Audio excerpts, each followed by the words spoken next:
They told us we were free.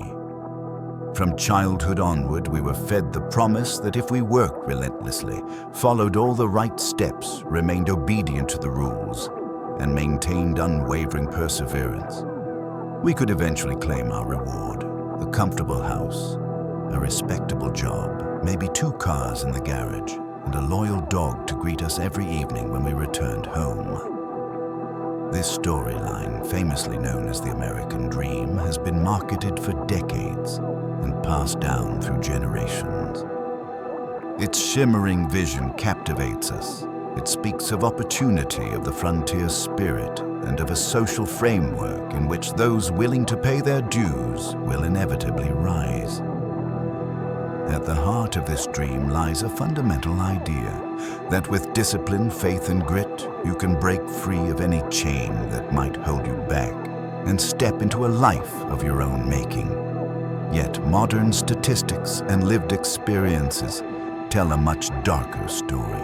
A recent survey by LendingTree indicated that 64% of Americans live paycheck to paycheck. That figure alone stands as a stark contradiction to the myth of abundant prosperity. Even more sobering is the fact that roughly 46% of those living this precarious lifestyle have never really found a moment's respite from it. Essentially, it's not just a temporary dip or phase. For nearly half the population, it has evolved into an ongoing state of existence. Under such circumstances, accumulating savings or building any meaningful financial cushion becomes almost impossible. One unexpected hospital bill, one urgent car repair, or one overdue credit card payment can effectively push an already vulnerable household to the brink of total collapse. When almost 2/3 of the population is perpetually on edge, any glimmer of opportunity or freedom promised by this so-called dream has to be examined under a harsher light. As we begin peeling back the layers of carefully polished rhetoric, the structure beneath reveals cracks that run deeper than any motivational slogan can fill. To add yet another dimension, the pressure to keep up appearances remains ever present. We see the images on television or social media of glamorous suburban homes, shining career accomplishments, and the envy-inducing family vacations. Beneath those illusions, however, a vast majority of people find themselves robbed of security. They may hold down multiple jobs or side hustles, each piling on extra hours, extra tasks, and extra exhaustion just to sustain the most basic necessities. This is not the dream in action, but rather a collective dance on the knife's edge of financial disaster. Many struggle quietly, clinging to the faint hope that if they just keep working hard, someday the script will change. Yet, year after year, no relief comes. In fact, for many, the pressures intensify. Promotions might lead to slightly higher salaries, but they often also lead to heftier bills, student loan payments, and other hidden costs that all too easily swallow any gains. The treadmill only speeds up, making the walk toward the horizon feel endless. At some point, the difference between actual freedom and merely treading water becomes painfully obvious. Yes, the mantra remains: if you fail to rise, it must be your fault. Lack of effort, lack of credentials, or lack of the right attitude. But is that really the whole story? When 64% of Americans report living from paycheck to paycheck, it invites us to examine whether this condition is truly a product of individual shortcomings, or if it is a symptom of an economic system that demands perpetual motion. It suggests that perhaps the structure is designed in a manner that forces constant hustle without delivering genuine payoff. The typical narrative is that success will greet you if you log enough hours at work, if you optimize your resume properly, and if you learn every new skill or tool that your industry demands. Such advice is usually packaged with uplifting phrases about determination and grit, implying that the system itself is neutral or even benevolent. Yet, if 2/3 of the country are unable to pause, rest, or plan ahead, it becomes increasingly difficult to maintain the comforting notion that the system is fair. Instead, it starts to look like a machine that requires continuous output from its participants, all while quietly eroding any possibility of stepping off the conveyor belt. This constant cycle of work and expenses doesn't just deplete finances. It also grinds away at mental and emotional well-being. People often wake up already in debt, money owed to credit cards, student loans, car payments, or mortgages. So they hustle merely to avoid falling deeper into financial quicksand. The notion of achieving something beyond basic survival morphs into an ever-receding horizon. Even so, they keep hearing, work harder, push further, grind more. Corporate language lionizes this struggle as though it were a testament to moral strength. Popular culture presents these stories of triumphant individuals who rose above it all, ignoring the many who tried just as hard but end up exhausted and broke. The subliminal message is that if you're stuck, the problem is you. Maybe your college degree is not advanced enough. Maybe you didn't pick the right major or network with the right mentors. Maybe you lack financial literacy. Rarely do we ask if the broader financial system is structured to keep you paying and paying until you can't anymore. Such an arrangement serves larger interests quite well. As people remain desperate to cover daily bills, they often accept unfavorable conditions, low wages, minimal benefits, and unreasonably high workloads. There is limited capacity to fight back when the risk is losing a job, a roof over your head, or health insurance. Meanwhile, those few who manage to thrive in this system are often lauded for their fortunes, ignoring how the system might favor them from birth, granting access to better schools, connections, and capital. This selective success story gets held up as the representative model, encouraging everyone else to keep grinding away at an impossibility. The real insidiousness is that these illusions run so deep you can feel guilty or lazy for even questioning them. The result is a workforce that not only remains in place, but one that self-regulates, shaming anyone who dares to step back and wonder if the game might be rigged. Be thankful you have a job, or that's just how life is, or you need to hustle harder. These sayings become mental shackles that keep people constrained, unable, or unwilling to challenge the narratives. None of this is to say that ambition or dedication is inherently bad, or that pursuing a better life is pointless.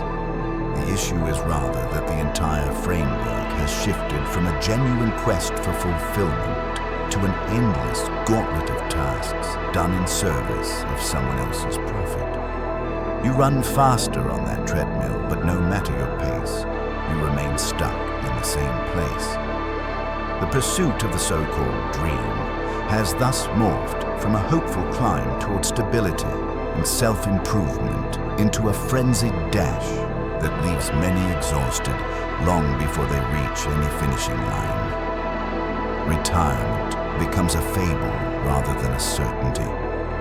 Just when you think you're about to take a breather, new financial burdens, rising healthcare costs, fluctuating interest rates, sudden emergencies appear out of nowhere. It is as if the system is deliberately designed to prevent you from ever feeling secure enough to pause and think about what you actually want out of life. Consider also the psychological toll that living paycheck to paycheck inflicts. Chronic stress about money correlates strongly with mental health challenges. Worrying about daily expenses can lead to depression, anxiety, and strained relationships, all of which feed back into this cycle of tension and fatigue. In many ways, the system thrives on its participants being too drained to mount any substantial critique or revolt. When you're just fighting to keep your head above water, you have neither the time nor the energy to engage in activism or question how the economic engine is structured. This is a self-reinforcing loop. The more worn-out people become, the less likely they are to recognize the possibility that the system itself might be engineered for their perpetual strain. We might call this quiet desperation, which many mask by adopting a facade of grit. Social media can also play an ironic role here, encouraging people to present themselves as thriving and continuously motivated. Nobody wants to publicly admit, "I can't pay my bills," or "I feel trapped." The carefully curated feeds of vacations or new possessions merely fuel the idea that everyone else is handling life perfectly. From there, the shame deepens. If everyone else is succeeding, I must be the failure. Yet behind many of those polished images, others are similarly juggling debt and insecurity. This dissonance keeps everyone performing, believing that success is around the corner if they just put in a few more hours. If only it were so simple. The daunting truth is that for many, the corner never arrives because the road has been laid out in loops that bring them right back to where they started. To examine why so many blame themselves rather than the structure, it helps to consider the cultural narratives that have historically upheld the American dream. The story typically frames the United States as a land of infinite possibility, where the only limits are personal shortcomings. From early childhood, we learn about figures who started from nothing and ended up wildly successful, implying that those who don't achieve the same heights must have made poor decisions or simply lacked the necessary willpower. This narrative operates like a religion, sustained by a set of shared beliefs, rituals, and promises. Adherence is rewarded with glowing tales of the heroic entrepreneur or the rags-to-riches mogul, while questioning the fundamental fairness of the system is often considered sacrilegious.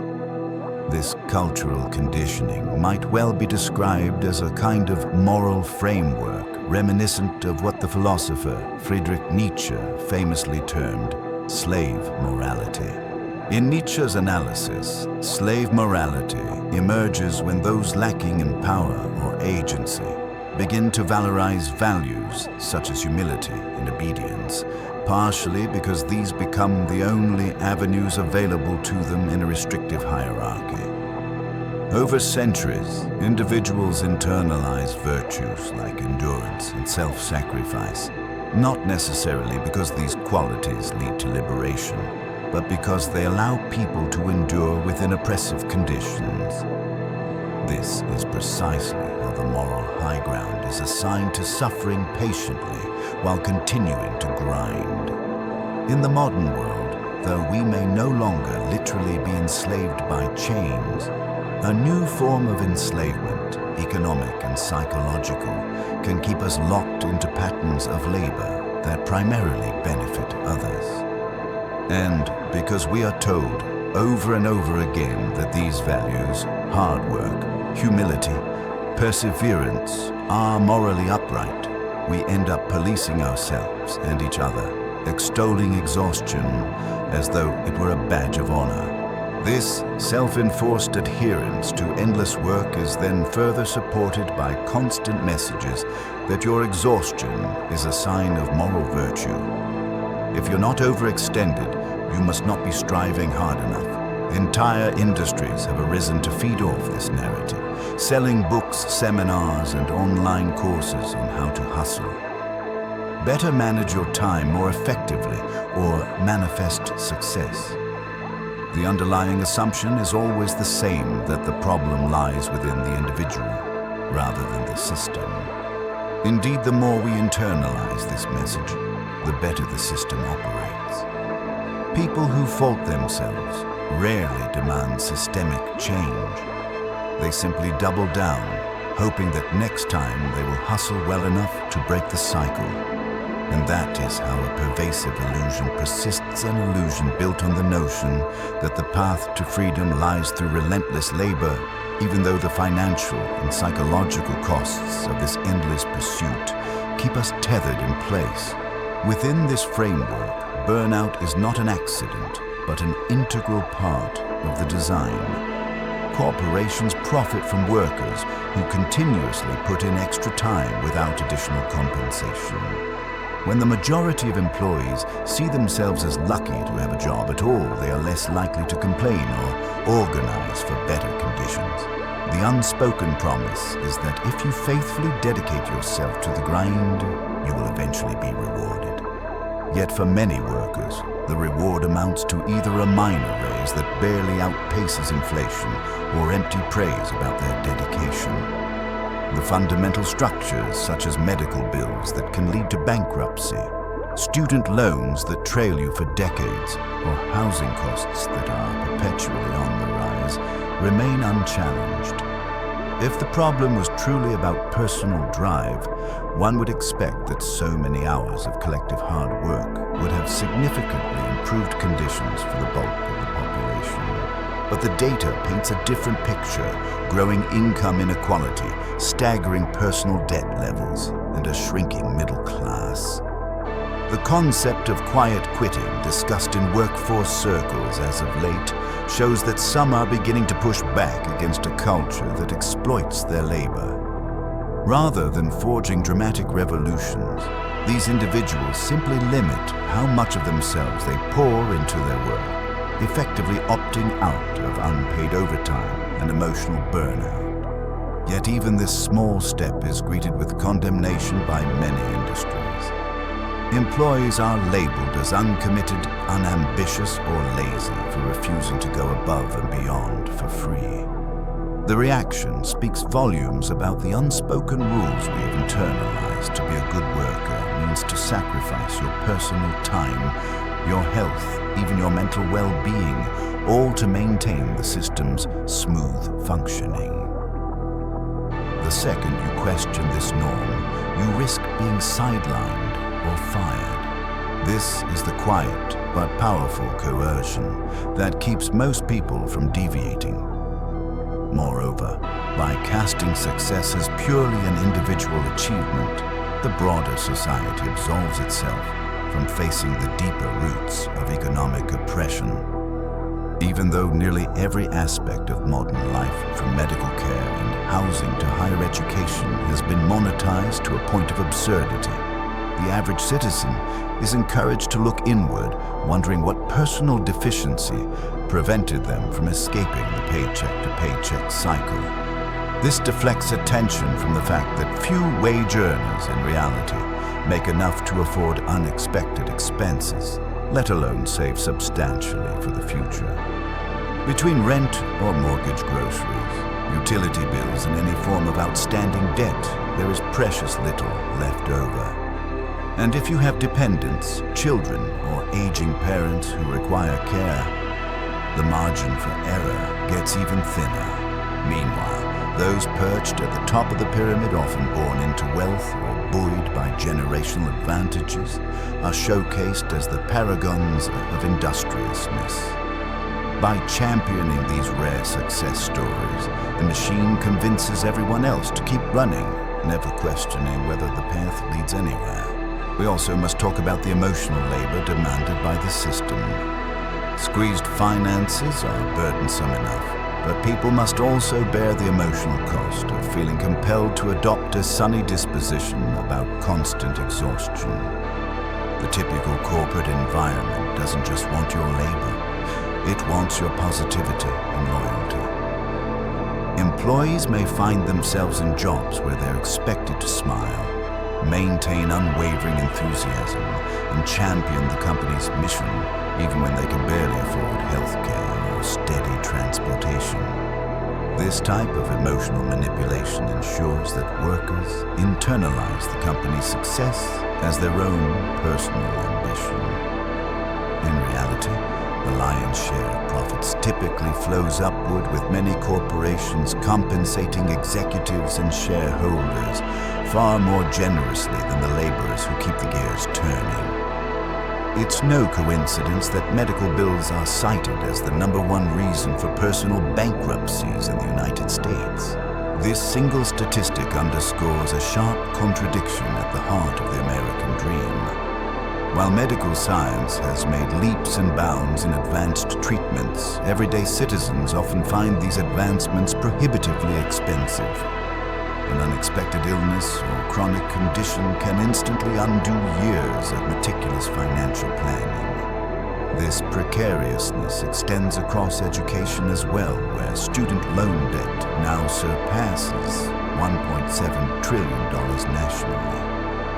When a society's path to personal growth through schooling is locked behind walls of escalating tuition and interest rates, one starts to see how illusions of freedom might be skillfully maintained. You can pick whatever major you like, but you'll pay for it often for decades to come. Adding to these burdens, many experience an onslaught of advertisements and social media influences, portraying lifestyles that are just out of reach. We're encouraged to buy new cars, take lavish vacations, or live in upscale apartments, all financed through lines of credit. The system thus ties people to consumption as both a source of personal validation and a perpetual treadmill that ensures you remain tethered to wage labor. You swipe the card ad new monthly bills and dig yourself a bit deeper into the hole, believing that the next raise or promotion will free you from this burden. Meanwhile, the macroeconomic reality is that entire industries benefit from your long-term indebtedness. The illusion persists because it's wrapped in a glow of choice. You picked your loans, you signed the contract, you're responsible for paying them off. Seldom do we ask if the rates terms or the hyper-commercialized culture that fosters limitless desire might be the real culprit. Instead, the cycle continues unchecked, fueled by curated illusions of what a fulfilling life should look like. All these forces combine to create an environment where the American dream, once touted as a beacon of hope and possibility, has metamorphosed into an exacting treadmill. People run harder each year, yet remain trapped in place or even see their financial situation deteriorate. The tragedy lies in the mismatch between the grand inspirational narrative and the stark economic realities faced by millions. Peddling the idea of freedom, the system in fact uses subtle forms of control, compelling you to stay plugged into an endless cycle of earn, spend, and debt. The mental strain, the physical exhaustion, and the constant anxiety over bills and job security add up to a profound sense of entrapment. But this entrapment isn't governed by a visible enemy. It is maintained through stories we collectively tell ourselves, stories about how success must be earned through relentless toil and how anyone struggling simply needs more grit. By the time you pause long enough to see the bars of the cage around you, the illusions are so deeply ingrained that you might blame yourself for noticing them. Why aren't you more grateful for what you have? Why do you not keep hustling so you can earn the day off someday in the future? Yet the time has come to question these assumptions. If 64% of the population is living in near constant financial tension, then perhaps the problem isn't in the individual, but in the grand design. Perhaps the system thrives precisely because it cultivates this tension. And with that realization comes the first glimmer of actual freedom, the awareness that things aren't as they seem, and that the narrative of the American dream might be a sophisticated mirage, encouraging constant activity that yields limited real autonomy. Once this perspective sets in, the next question arises if the system is flawed at its core. What does genuine liberty look like, and how can we shift our focus from mere survival to finding deeper purpose and meaning? Before we can answer, we need to delve deeper. recognizing that the dream's illusions don't just chain us physically or financially. They shape how we think, behave, and understand virtue and morality itself. In order to fully grasp why so many accept and even defend a system that leaves them perpetually off balance, it's essential to explore the moral frameworks that underlie our culture. As suggested earlier, Friedrich Nietzsche offered a concept he called slave morality, which arises not through brute force, but through a subtler mechanism of internalization. His claim was that when a society systematically disempowers a large swath of its population, those on the receiving end of this power disparity often adapt by glorifying traits that make their subjugation more bearable. These traits typically include submission, humility, obedience, and perseverance through suffering. By praising these attributes, the oppressed can find psychological refuge. If they're bound to an underprivileged condition, at least that condition can be rendered morally righteous. Over time, these values become so deeply woven into the fabric of society that they start to look like universal truths rather than coping strategies.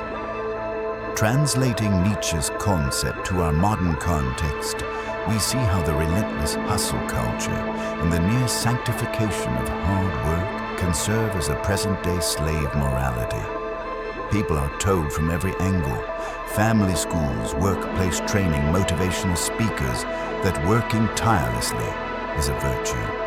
We wear our stress like a medal, boasting about how little sleep we got or how many weekends we spent at the office. To complain is deemed weak, to rest is deemed lazy, and to question the system is viewed as an act of insolence. Consequently, the burden of continuous labor becomes entwined with a false sense of moral responsibility.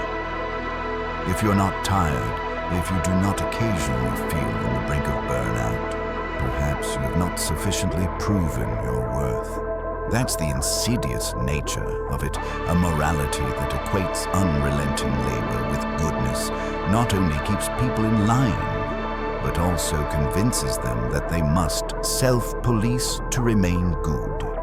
Yet what truly benefits from this form of morality? Certainly not the individual who is logging endless hours and sacrificing well-being. Instead, it is the structure, corporations, institutions, and the upper echelons of wealth that gain from an overworked, compliant population. Exhaustion becomes a strategic asset for those in power, workers who are exhausted, have less energy to question, organize, or negotiate. They're also more likely to accept exploitative conditions if they believe that such conditions are reflective of their moral worth. If endurance is an unquestioned virtue, then pushing back against unreasonable demands might seem like a failure of character.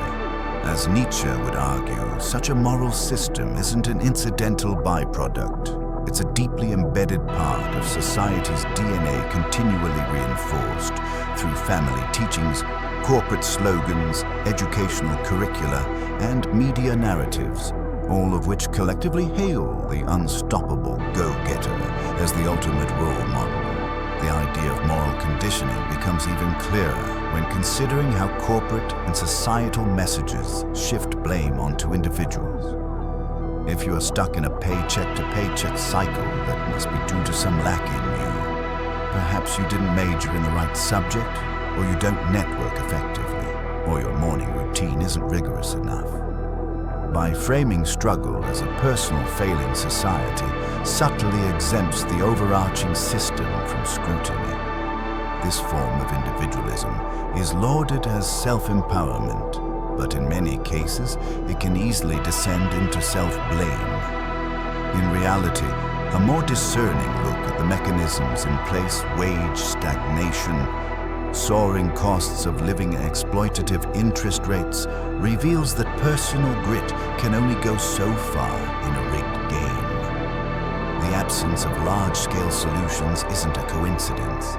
It is part of the moral logic that upholds the existing order.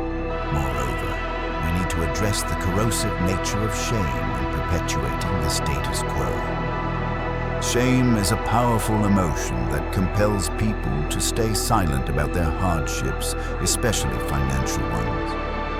Rather than sparking collective critique, shame isolates individuals, leading them to bury their difficulties. The narrative of, "I must not be trying hard enough," or "I must have made poor decisions," keeps people from uniting to question predatory student loans, unsustainable housing markets, or exploitative labor practices. When an entire generation suffers from crippling debt just to obtain an education that may not yield a stable career, it's less a matter of personal failings and more a structural trap. Yet the moral code of hustle culture has made it taboo to acknowledge this. Instead, we place success stories on a pedestal, ignoring the disproportionate number of individuals who falter despite identical or greater effort. Social media amplifies these dynamics by creating echo chambers of success narratives. From entrepreneurs showcasing their six-figure businesses built from nothing to influencers perpetually flaunting new experiences, people absorb an exaggerated impression that nearly everyone else is prospering. The underlying message is that if you aren't part of this parade, you must have made a wrong turn. This psychological game fosters even more intense bouts of hustle, as if simply increasing your workload will vault you into the ranks of the winners. Unrecognized in all this is the role of luck, privilege, and timing. The moral framework conveniently erases the fact that many of these self-made individuals might have started with societal advantages, like family connections or inherited wealth. Still, the overarching theme remains. They did it. Why can't you? Nietzsche would see this as a cunning moral construction. Millions toil, fueled by the conviction that unwavering perseverance is virtuous, all while the real architects of the system remain unchallenged, shielded by the moral illusions they themselves helped create. Enter Niccolò Machiavelli, whose work provides another layer to understanding how illusions maintain power. In his treatise, The Prince Machiavelli famously posited that a leader need not be genuinely virtuous, only that he must convincingly appear virtuous. This advice resonates disturbingly well in a modern context where corporations, politicians, and public figures employ public relations, experts, marketing campaigns, and social media strategies to craft facades of benevolence and moral responsibility. This facade extends to national mythologies such as the American dream itself, which repeatedly promises upward mobility while the gaps between socioeconomic classes widen. Power in the modern age is less about overt force and more about managing perception. If workers, consumers, and citizens believe they are free and see signs of benevolent leadership, they are much more likely to remain compliant than if power were exercised through brutality alone. Machiavelli observed that people are far more tractable when they believe their interests align with the rulers. Translating that to our system corporations, engage in philanthropic gestures, green initiatives, or inclusive advertising campaigns. These acts are lauded as examples of corporate conscience, yet they often serve as smokescreens diverting public attention from more fundamental issues like exploitative wages, union busting, or questionable supply chain practices. The Machiavellian artistry lies in making the populace feel part of a grand narrative, whether it's the national pride or the brand loyalty that employees and consumers are urged to adopt. As long as the veneer of virtue is intact, few will look deeper to see whether the care shown by these entities is genuine or merely cosmetic. For instance, a company might tout its charity efforts while its frontline workers toil in difficult, sometimes demeaning conditions with minimal benefits. The narrative the public sees is that of a socially conscious corporation, while the boots-on-the-ground reality is a grueling, high-pressure environment where employees cannot afford to challenge the system. Consider also the phenomenon of debt. Debt has become a primary means of social control, even though it is sanitized and dressed up in the language of financial opportunity. The ability to take out a mortgage or secure a student loan is heralded as evidence of freedom. Look, you can buy a home or choose any field of study, but these choices trap individuals in long-term repayment cycles, making them particularly vulnerable to job loss, market fluctuations, and other societal instabilities. Machiavelli would note that no physical chains are needed when people will chain themselves voluntarily. The illusions of personal choice and upward mobility keep them docile because they believe the dream is attainable if they keep playing by the rules. Hence, illusions become instruments of control, subtly reinforcing the roles of those who labor and those who collect. The influence of Machiavellian logic is palpable in politics, where partisan theatricality presents voters with the impression of choice. Yet on many issues that determine day-to-day survival, healthcare affordability, reasonable housing, fair wages, little substantive change occurs regardless of which party is in power. This neatly aligns with Machiavelli's principle that a leader need only appear to champion the people's cause. If the show is convincing, the public remains hopeful, convinced that the next election cycle might bring a real shift. In the meantime, the people remain in the same precarious position, buried under debt, dealing with inaccessible medical care, or receiving wages that barely meet the cost of living. Meanwhile, the politicians and their corporate sponsors continue to thrive, moving the chess pieces from behind closed doors. This dynamic ties back to the moral illusions derived from Nietzsche's slave morality. A public convinced that unending toil is proof of virtue won't generally question why so many roads lead to dead ends. Instead, they will keep their heads down, believing that every challenge they face is a reflection of personal failing. They will demonize those who appear to be too lazy to hustle and admire those who bootstrap themselves to success. This moral attitude complements the Machiavellian stagecraft perfectly if power can avoid overtly oppressive tactics like direct censorship or brute force and instead cultivate illusions of autonomy and choice. The system remains stable. When people are swayed by the drama of partisan politics, corporate PR spins, or social media illusions, real structural transformation remains elusive. The illusions feed on each other, the illusions of moral virtue through toil, the illusions of choice through surface-level politics, the illusions of corporate benevolence through curated marketing campaigns. By harnessing these illusions, the system diverts attention from the fundamental question: who truly benefits from our endless labor and our acceptance of moral codes that glamorize self-sacrifice? The answer, more often than not, leads us back to entrenched elites, large conglomerates, and the top percentages of income earners who reap tremendous profits from a workforce and a consumer base that is systematically programmed to keep striving. Additionally, the sense of moral righteousness that comes from bearing hardships ensures that even those caught in the system will often defend it. After all, nobody likes to admit they might be laboring under false assumptions. Nietzsche's insights help illuminate why many individuals, once they build their identity on the premise of hard work, leads to moral goodness, find it nearly impossible to accept that the game might be rigged. The primary obstacle to exposing these illusions is exhaustion. People are simply too tired to mount a thorough critique.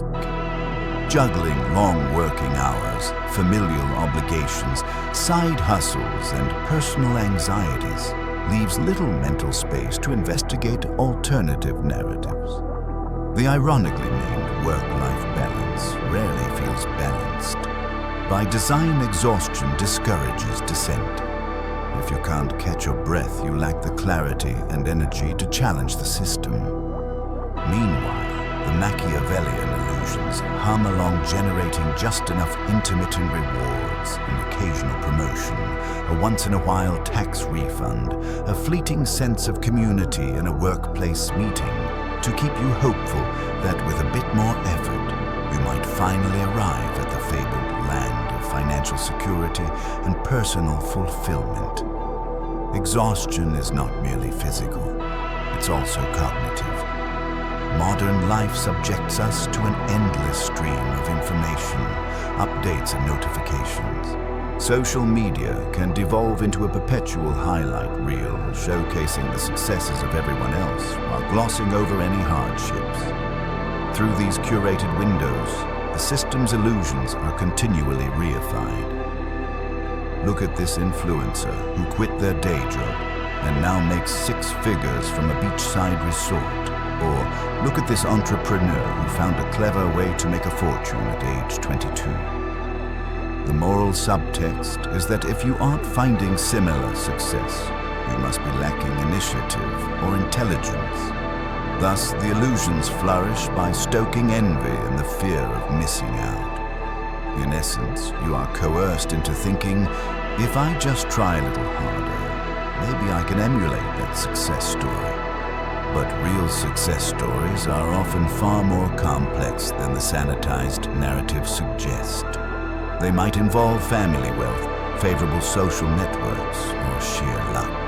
By contrast, the illusions propagate a myth of meritocracy, reinforcing that moral dimension where only the strong and persevering ascend. If you fail, that must be because of your moral or personal deficiencies. And if you dare question whether some of these influences are actually renting their luxurious backgrounds or falsifying their success, you risk coming off as cynical or envious. Rather than pausing to examine the roots of the illusions, people often fall back into the cycle of hustle, driven by the promise that tomorrow might deliver their big break. To break through these illusions, one must first become aware of them, often a challenging process since illusions are deliberately designed to blend seamlessly with daily life. This is where Nietzsche's call for self-creation and Machiavelli's raw assessment of power can intersect. Nietzsche encourages us to question the values we hold dear, to strip away layers of socially imposed morality, and to rebuild our sense of virtue in a manner that reflects our personal ideals rather than collective conditioning. Machiavelli, on the other hand, reminds us that the world operates on carefully managed perceptions, and that power often remains in the hands of those who excel at staging illusions. Taken together, their ideas form a clarion call. See the illusions for what they are and reclaim the narrative of your own life. This is no small feat. Illusions thrive because they align with our emotional desires to feel valued, to feel secure, and to believe our struggles have meaning. Once you recognize how these illusions have shaped your worldview, you can begin to disentangle genuine aspirations, passions, personal values, authentic purpose from those artificially implanted by corporate or cultural rhetoric. This might manifest as rethinking your career path, altering your relationship with social media, or adopting new philosophies around consumption and debt. Each step toward awareness challenges the moral code that has normalized burnout and personal shame. While it's tempting to envision top-down reforms like universal basic incomes or sweeping debt cancellations, the illusions run so deep that large-scale transformations, even if implemented, could be undermined if the moral conditioning remains intact. People might still feel guilty about receiving financial help or interpret rest as laziness clinging to the old narratives. For real change to occur, both internal and external systems need to evolve. Individuals must take ownership of their values and find a moral compass independent of the hustle paradigm. On a broader scale, new economic models and cultural dialogues should be fostered, ones that emphasize well-being, community, and sustainability over endless expansion and profit. But first, a critical mass of people must awaken to the illusions. That awakening, while deeply personal, is also political. Once illusions are recognized collectively, they begin to lose their power. Tragically, many only awaken to these illusions when something breaks, often their health or their faith in the system. A severe burnout episode or an unexpected layoff can jolt people out of the myth that relentless hustle leads to guaranteed rewards. Sometimes the same illusions that kept them going collapse under the weight of personal crisis, prompting a moment of clarity where they see how thoroughly they've been manipulated by moral codes that served others far more than themselves. In these moments, some find their way to authors like Nietzsche, gleaning insights about self-determination, or they encounter Machiavelli's pragmatic lessons on how power really operates. Realizing it was never entirely my fault can be liberating, as it dissolves the layers of shame and self-criticism. Yet it also ignites deep anger or sadness over lost years spent chasing illusions rather than building a life aligned with genuine values. This juncture, where illusions shatter and self-awareness dawns, can become the seed for meaningful change. Instead of waiting for a crisis, individuals and communities might begin proactively questioning the structures and moral beliefs they inherited. They might reject workplace cultures that demand total servitude, push for political accountability that transcends the Machiavellian facade of virtue, and champion a collective ethic that values mental health, equitable distribution of resources, and genuine human connection. None of these shifts come easily. Illusions have inertia, and they offer a kind of comforting familiarity, even if that familiarity is destructive. Still, awakening is possible. Once you start recognizing how illusions are constructed and how they serve those in power, you can begin carving a new path. One that might not be as flashy, but could be far more grounded in authenticity, personal freedom, and meaningful interdependence.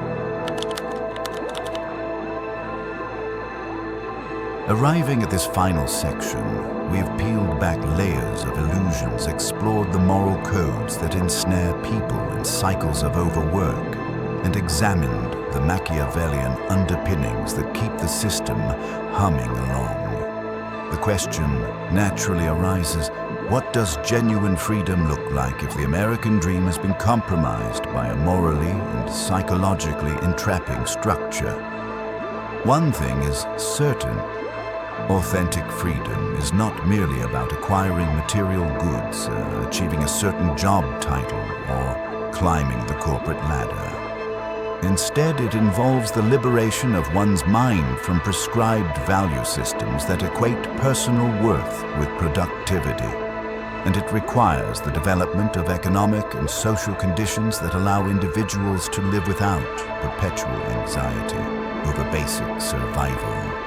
Nietzsche's idea of becoming the Übermensch, or Overman, offers a philosophical framework for reclaiming personal agency. The Overman stands not as a tyrant, but as someone who creates their own values, transcending socially imposed moralities and illusions. This requires relentless introspection. One must ask, do I truly care about the goals I'm chasing, or have they been imposed on me by familial expectations, social norms, and corporate propaganda? Another question might be, what do I find intrinsically meaningful, even if the rest of the world doesn't celebrate it? Answering these questions takes courage, because one risks confronting the emptiness or artificiality of pursuits that once seemed vital. Yet this confrontation is precisely what allows for the emergence of genuine purpose, one that might not align neatly with mainstream accolades or financial incentives, but resonates with an individual's core being. Yet personal transformation alone isn't enough to dismantle systemic illusions. Machiavelli warned that power structures survive through artful manipulation of perception. Awareness of this dynamic is crucial if we hope to create broader social change. That is where collective efforts come in, forging communities and networks that support each other in new ways of living. This might look like neighborhood cooperatives, worker-owned businesses, or movements that challenge predatory lending practices. It could involve shifts in political organization focusing on local governance or direct democracy, where people see tangible results of their collective decision-making. In such models, the illusions of top-down hierarchies weaken as power disperses among those affected by its decisions. Ultimately, this synergy of personal ethical reorientation, inspired by Nietzsche and societal reconfiguration, rooted in a Machiavellian understanding of realpolitik, can start to erode the illusions maintaining the status quo. Financial autonomy is a critical stepping stone on the path to authentic freedom. This doesn't necessarily mean becoming a billionaire or forsaking all income-earning endeavors. Rather, it implies reaching a point where you're not enslaved by every fluctuation in the economy or by a single employer's demands. Embracing modesty in your lifestyle choices can help. For instance, living below your means subverts the endless chase for upgraded cars, bigger houses, or designer brands. It counters the culture of hyperconsumption, which is one of the pillars propping up the illusions that keep people in debt. Financial autonomy also includes cultivating a broad skill set that can adapt to changing job markets, as well as fostering a mindset that questions every new financial product or trend instead of blindly embracing it. Minimalism in this sense becomes a political act of resistance. Beyond simply decluttering your closet, it involves peeling away unnecessary commitments that drain emotional energy. Why chase empty status symbols that add little to your overall well-being, but potentially lock you into more years of work you dislike? By choosing a simpler lifestyle, you reduce your vulnerability to layoffs, health crises, and other economic shocks. This then creates mental and emotional space to reflect on deeper questions. What do I truly enjoy doing? And how can I contribute to my community in ways that feel meaningful rather than obligatory? Detaching from the culture of accumulation is not just about saving money. It's about reclaiming time and attention resources, far more precious than any designer label. Beyond the personal, it's crucial to address community-level initiatives that tackle systemic issues directly. Collective bargaining, unionization, mutual aid networks, and even political campaigns for living wages or universal health care can mitigate the damaging effects of an economy built on precariousness. Such efforts will inevitably meet resistance. Illusions are profitable for those at the top. Corporations benefiting from cheap labor and indebted consumers have vested interests in preserving the status quo. By organizing, however, people can exert pressure to change aspects of the system that keep so many trapped. Even small successes like a local ordinance raising the minimum wage or expanding healthcare coverage can serve as footholds that chip away at illusions, showing people that alternatives are possible when they act collectively. Another critical layer to achieving authentic freedom is reclaiming the narrative around rest and leisure. In a culture that idolizes productivity, leisure is often relegated to idle frivolity. The moral code of hustle would have you believe that every moment not monetized is a moment wasted. This is a toxic mindset that not only saps creativity, but also erodes mental health. To break free, we must collectively redefine rest as essential rather than optional. Rest does not equate to laziness. It provides the breathing room necessary for innovative thinking, emotional recovery, and a deeper appreciation for life itself.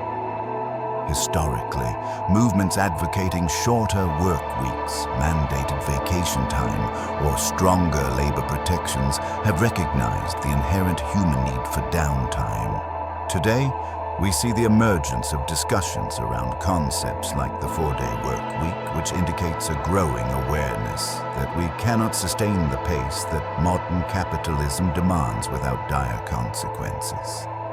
Reframing rest as a right rather than a luxury is a radical act in a system that thrives on exhaustion. In practical terms, this can mean setting firm boundaries around work hours, learning to say no when additional responsibilities would compromise well-being, or actively advocating for workplace policies that respect personal time. These actions serve both personal and collective interests. On the personal level, they guard mental and physical health. Collectively, they dismantle the notion that perpetual burnout is the standard. Once rest is taken seriously, creativity has a chance to flourish outside the constraints of profit-driven motives.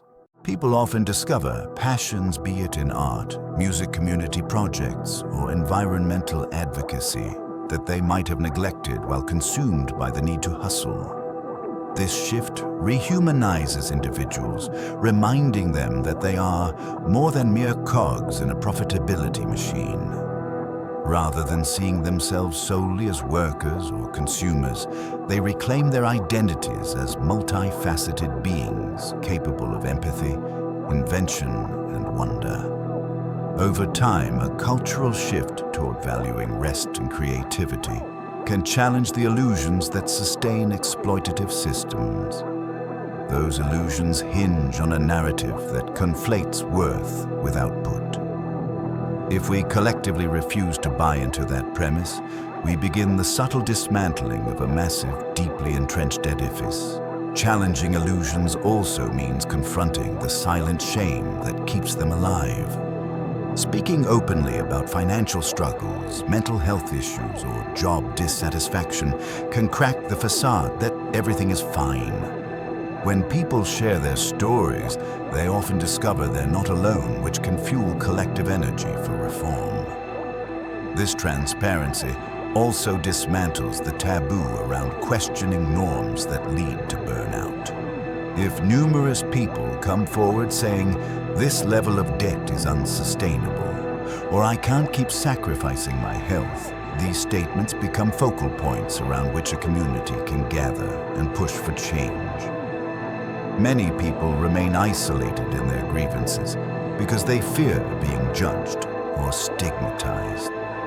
Normalizing honest conversations, be it through social media movements, community forums, or workplace discussions, lessens that fear. Critically, it's also about rewriting the hero narrative.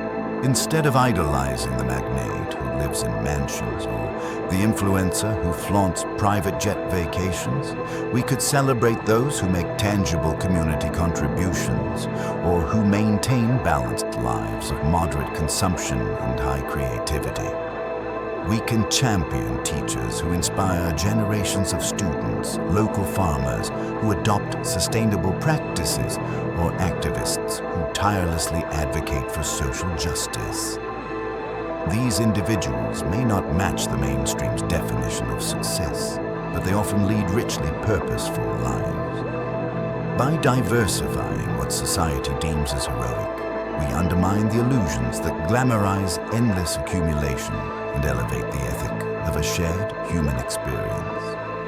Moral frameworks must also be reimagined. Rather than applauding relentless hustle, communities can start valuing cooperation, empathy, and well-rounded well-being. Over time, this collective shift can redefine societal metrics of success. Imagine if our culture put more emphasis on well-being indexes like average levels of mental health, physical vitality, local environmental quality, and community engagement, rather than purely on economic growth or skyrocketing stock prices. Such an approach would represent a radical reframing of moral priorities, one that breaks away from centuries of inherited beliefs that conflate virtue with endurance and suffering. By forging a new collective morality that prizes rest, shared prosperity, and individual authenticity, society can begin to distance itself from the illusions that keep so many in quiet desperation. Reclaiming meaning is perhaps the most profound step, and it intertwines closely with Nietzsche's notion of crafting one's own values. Many individuals grow up adopting goals and definitions of success handed down through family culture or media. These might include home ownership, a particular salary bracket, or a certain lifestyle that signals achievement. Yet people often discover, sometimes only after years of relentless effort, that these milestones feel hollow. The disillusionment can be painful, prompting existential crises. I did everything right. Why do I still feel empty? The solace lies in recognizing that meaning can't be purchased or externally validated. It must be cultivated in alignment with one's genuine interests, curiosities, and relationships. This cultivation might manifest in artistic endeavors, community service, spiritual exploration, or simply nurturing close bonds with friends and family. Crucially, meaning is subjective. What resonates deeply for one individual may not do so for another. Breaking free from illusions means accepting that your personal sense of meaning may not look like a typical success story. It may not come with corporate sponsorships or multi-million-dollar homes. But if it genuinely sustains your spirit and fosters a sense of connection to something larger than yourself, be it nature, community, or creative expression, then it holds more enduring worth than any fleeting status symbol. Nietzsche urged the creation of new values precisely because the old ones, shaped by centuries of hierarchical power dynamics, often fail to nurture human potential. If we remain tethered to those old values, glorifying endless work, turning suffering into a moral virtue, we risk perpetuating cycles that harm both individuals and the planet. Crafting new values means intentionally stepping away from narratives that feed illusions about what success or virtue must look like. It involves forging personal metrics for happiness and accomplishment. For some, that might mean scaling back work hours to spend time with loved ones or to cultivate creative hobbies.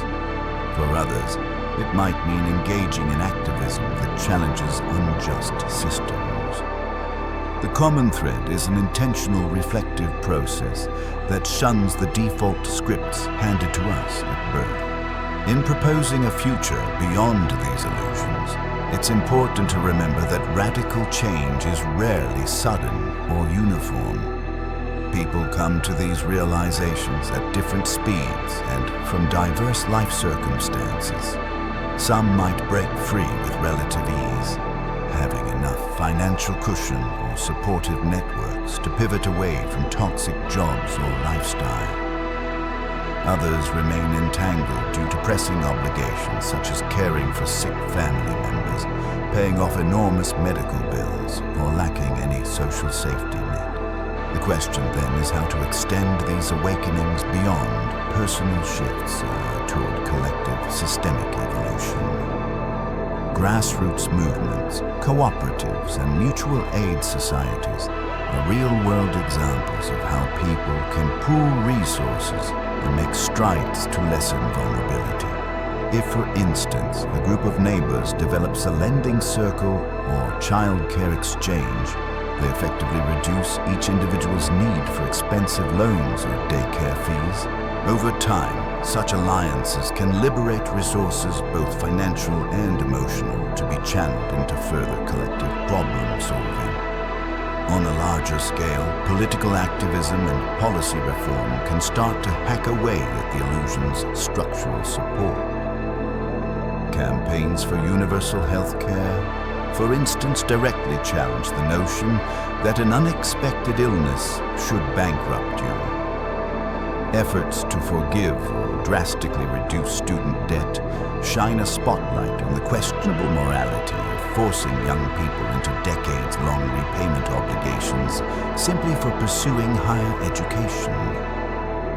The synergy between local community efforts and broader systemic reforms is key.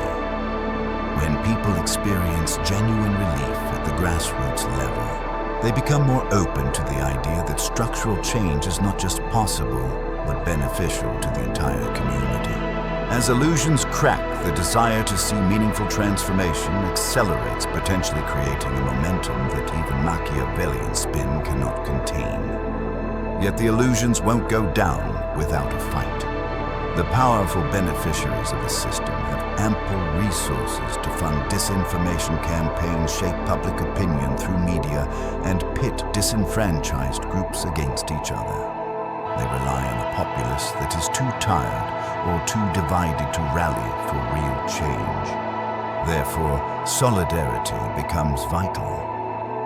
Allies across various social, economic, and cultural lines must recognize shared interests in dismantling illusions that serve only a small elite. Whether we identify as middle class, working class, or even precariously affluent, it's worth asking, are my life choices truly free?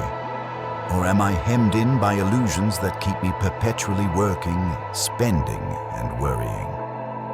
That question alone can spark conversations that transcend typical divisions and allow people to see a common cause in pursuing authentic freedom. Ultimately, the illusions that shape the American dream reflect broader human tendencies to cling to comforting stories. We all want to believe that we can determine our fates through sheer force of will, that society is basically fair, and that good effort leads to good outcomes. Recognizing the partial falsehood of these stories doesn't have to mean abandoning hope. Rather, it involves building a more nuanced, equitable set of aspirations, ones that acknowledge structural injustices while also empowering individuals to reclaim their agency. Yes, the illusions can be seductive, but they also mark the boundary of our personal and collective growth. Beyond them lies the possibility of living a life not dominated by endless anxiety over bills or job security, not defined by possessions or job titles, but anchored in relationships, community, and authentic self-expression. In so many ways, we are already there. Glimmers of new paradigms emerge every time someone chooses rest over burnout or invests in shared community projects, rather than chasing empty status. Every time a grassroots coalition forms to challenge exploitative policies, or an individual breaks free from the compulsion to keep up with social media standards, the grip of illusions loosens. At its core, this journey is about rediscovering what it means to be truly human in a world saturated with artificial pressures. It doesn't require a utopian fantasy, but it does require courageous questioning, a willingness to face uncomfortable truths, and collective experiments in new ways of living. So, are we free, or do we remain performers in a grand narrative of modern servitude, our illusions telling us that we are the principal authors when really the script was handed to us long ago? Each of us must decide both individually and collectively. If we do nothing, we continue running on the treadmill forever, chasing the horizon.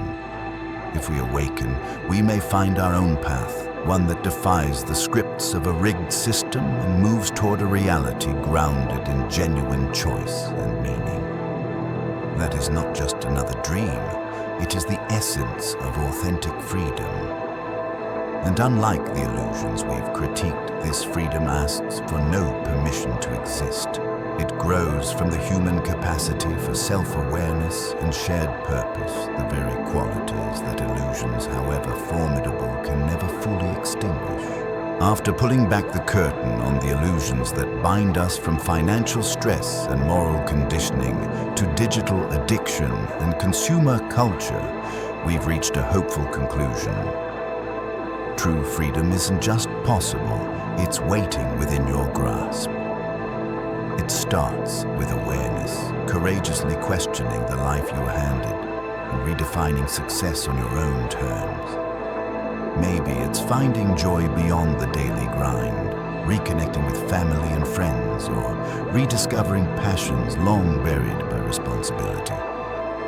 Personally, I've found that stepping off society's treadmill feels liberating, creating space to build a life rich in meaning and authentic happiness. But I'm curious about your thoughts. Has this discussion resonated with you? Do you see yourself in these experiences, or perhaps disagree?